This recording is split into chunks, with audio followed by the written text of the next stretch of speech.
The year is almost over, Blood. Yeah. It's almost done. We've almost made it. We still could not make it. We have a couple more days to try to put all the videos together before everybody takes off for break. But you wanted one of the best ideas you had this whole year, Blood, was for all of us to sit down and talk about our favorite games of the year. Because you think we do that when we get together to pick the games that we think are the best of the past year, but inevitably somebody's just going to get destroyed. Somebody's hopes and dreams are just going to be dashed to the curb. And it also kind of takes the weight off, where it's like, I don't feel like I right now need to communicate like, well, this is what I voted for. Like, first of all, Disney Infinity 2.0. Let's just get that out there. Disney Infinity 2.0 did not come up once during the entire Game of the Year deliberation because I didn't really bring it up. Platformer, like, I wouldn't recommend it because there are just games that are a lot tighter, that are offer much more experience, much more. You can put more hours into something like Tropical Freeze than you can in Infinity 2.0. But it just deserves to be said that I've done Toy Box Tuesdays for the last couple months now. I have not even come close to running out of stuff to do. And now that I didn't get a chance to play that game multiplayer because it's such a huge buy-in, because it's not like I can just like give my brother a PlayStation 4 and Infinity and a couple figures. It's like, that's like $600. So, but the fact that I'm now just bumping into some users on Twitch and playing the game, playing that Toy Box multiplayer is just a crack up. Like, me putting a different figure on and them like matching that figure. Like, I was like talking about the crystal figures that I didn't like, and the guy I was playing with was like, crystal figure, That's awesome. We were like comparing what they looked like. But I mean, as far as time spent in a game, it was like Destiny, Hearthstone, and Infinity. Those are probably the three biggest games that I came back and played over and over and over again.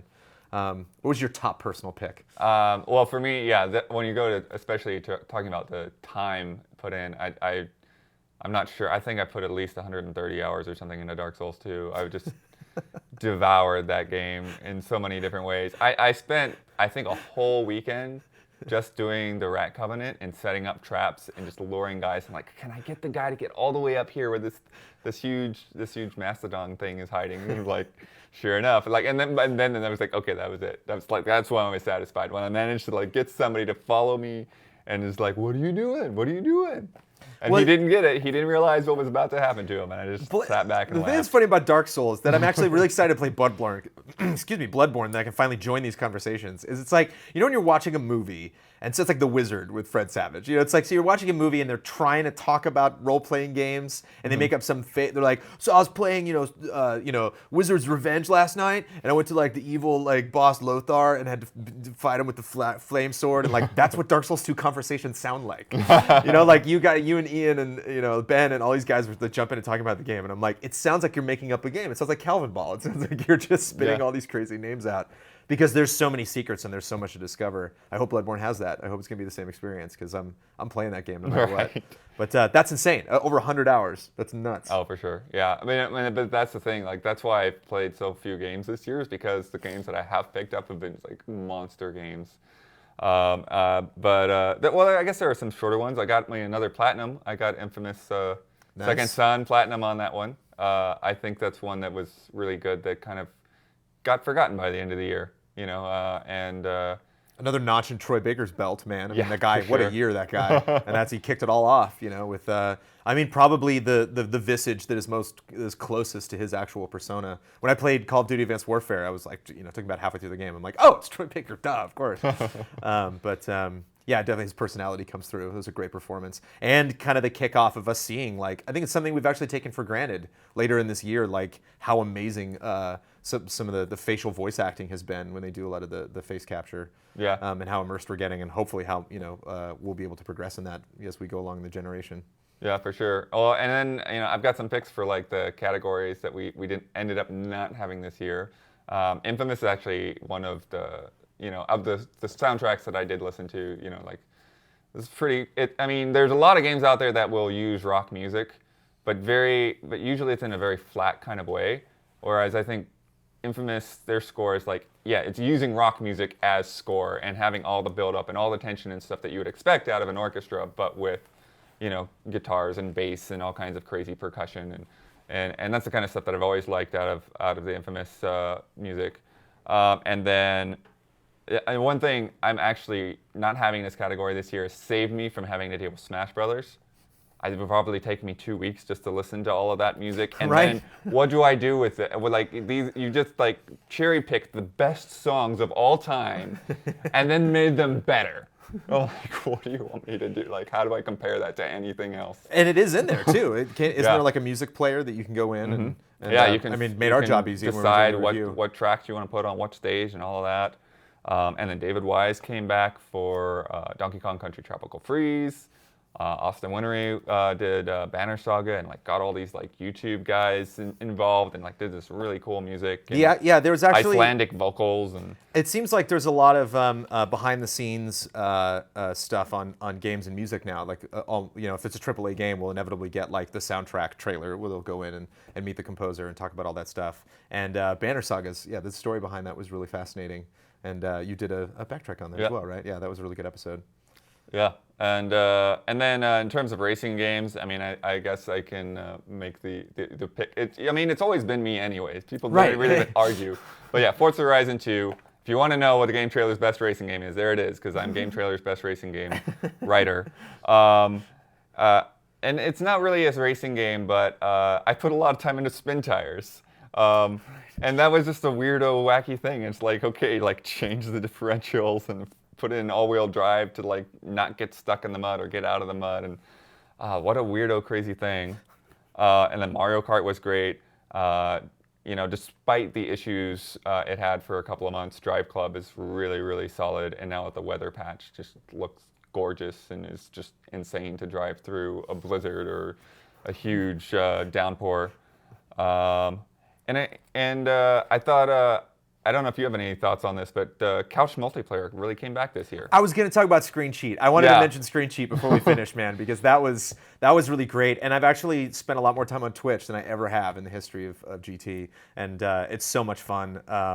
I spend way more time on Twitch than I probably should for the bang that we get out of it. But man, we had so much fun playing that game. We were talking about Shooter. It was like Screen Cheat, and we're like, no, it can't. I mean, it can't really compete with a lot of the other shooters that we're talking about. And there was another one you guys played, Sports Friends. Were you on that? I was not on Sports Friends. I get to play that. But we did. There was a lot of Smash. There's a lot of Towerfall Ascension. Towerfall, yeah. A lot of Nidhogg. Right. Oh my gosh, it's just so many this year. It's but great. Just a lot of great games that are really experimenting with that competitive sense of. Just doing the same thing over and over and over again, but really finding like the nuances in it, and really seeing that gameplay is trumps all. Gameplay is really important. Again, we're not doing best graphics this year. It's like it's really about what games are really fun, and I think that'll reflect. Octodad. Octodad, yeah. Yeah, I Am Bread. Just haven't spent a lot of time with that. But yeah, I haven't seen I Am Bread yet. I've been hearing about it, but yeah, Octodad just like making being awkward into a game. Right. And it's like, can I climb a staircase? Being a hard challenge, What else stands out for you?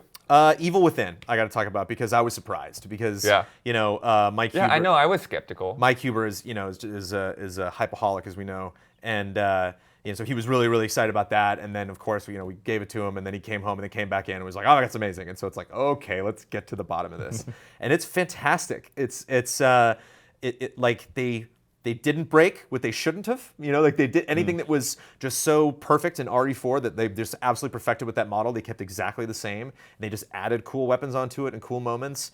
And I like how what I didn't like about it is I couldn't say I really cared about any of the people that were in it. I didn't really care about anybody in RE4 that much. Yeah, like I don't even think I've heard anyone give the name of the character. Right, yeah, and I don't know if that was intentional then that they really wanted you to care about those people, but I still really liked how it approached the whole concept of madness and the whole way that the game was structured, that it seemed silly when I'm playing RE4 that you walk into a room and it's like, well, I can save my game here, like what? Like, yeah, there's supernatural elements, but like how is this salesman following me around? Like, why is he always like around the corner? And it would have been nice in RE4 if they like tip their hat a little bit as to like what his powers were and like how he was able to do that. And Evil Within is great because the setup is that like you could be dreaming you could be insane, you could be in a straitjacket right now, you could be heavily drugged, you could be going through some kind of simulation, you could be in some kind of trance and somebody's just feeding this all to you. This could all actually be happening. And it was not only something that the game set up, it was something that NPCs in the game would comment to you, like they didn't know what was going on. And so it was kind of fun in real time and kind of a Last of Us kind of a way to like have that open dialogue during gameplay of like, what is happening right now? I don't understand. And that helped the horror, and there actually were 3 or 4 games. I mean, PT was incredible. PT, made me piss my pants. I actually came in one weekend on like a Saturday to cut something, and PT was on my PS4, and it was the last game I played. And I was like, oh, I'll play a little bit in the afternoon. And this is like 3 o'clock in the afternoon in the office, in the middle of the day, sunlight coming in through the window. No one's around in the office. And like, I couldn't do it. I couldn't play it by myself. I was like, it's too creepy. But like, there were definitely some jump moments in Evil Within. There were definitely some really good audio design in that game. And just that action. I mean, just finding like, there was one boss where like I was like looping around and catching him in traps to try to defeat him. I think I did that on the stream when I streamed the game for a couple hours, like on the day it launched. And I was like, oh, there's no way I'm gonna beat this boss. And then I like found this trick, and it's just like so rewarding. And I love those games. Again, if you're a fan of like RE4, it was like definitely a return to form, which I was skeptical. Yeah, before it came out. Have we talked about Disney Infinity yet?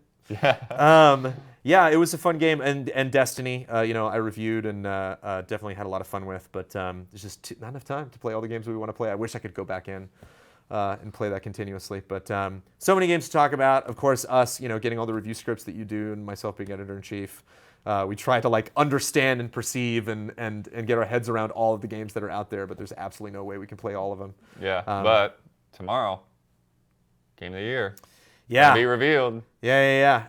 It's interesting. Kind of unexpected to see, what added up at the end of the day. But I was happy with the pick. I had my hand up in the air when we were talking about that game. It's definitely a game that I spent a lot of time with this year. So, drum roll, please. Hope you guys enjoyed all of our Game of the Year award coverage. Best of 2014, the official title. Thank you so much, Blood, for putting all this stuff together. Thank you guys for watching all of our reviews this year. And I hope you have a wonderful 2015. We'll see you next year.